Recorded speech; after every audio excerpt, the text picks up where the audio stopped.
मुझे कोरे कागज अच्छे नहीं लगते।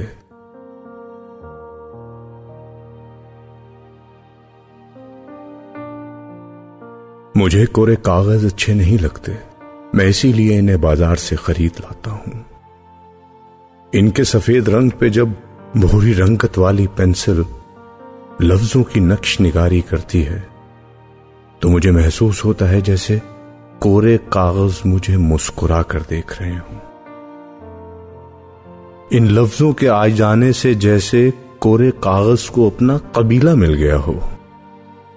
मैं भूरी रंगत वाली पेंसिल को तराश कर अपने एहसासात को लफ्जों में मुंतकिल करता रहता हूं और फिर तराशी हुई पेंसिल से तमाम अल्फाज इस कोरे कागज पर उंडेल देता हूं।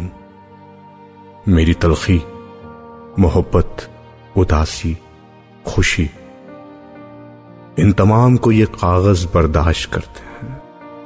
मैं लिखता जाता हूं, ये भरते जाते हैं। मैं अल्फाज मिटाने के लिए रबड़ का इस्तेमाल नहीं करता। मेरी जिंदगी में भी तो जो हुआ जब हुआ मैं चाहकर भी ना मिटा पाया।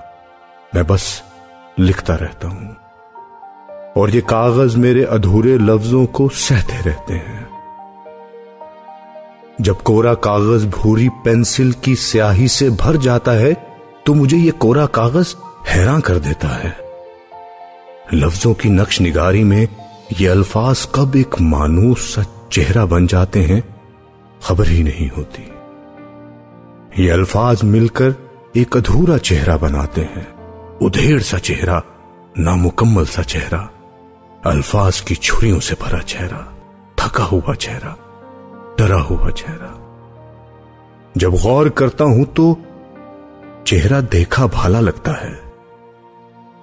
ये कोरा कागज कैसे मेरा आईना बन जाता है, ये देखकर मैं डर जाता हूं और फिर इन अल्फाज की नक्श निगारी में खो जाता हूं। मुझे कोरे कागज अच्छे नहीं लगते, मैं इसीलिए इन्हें बाजार से खरीद लाता हूं।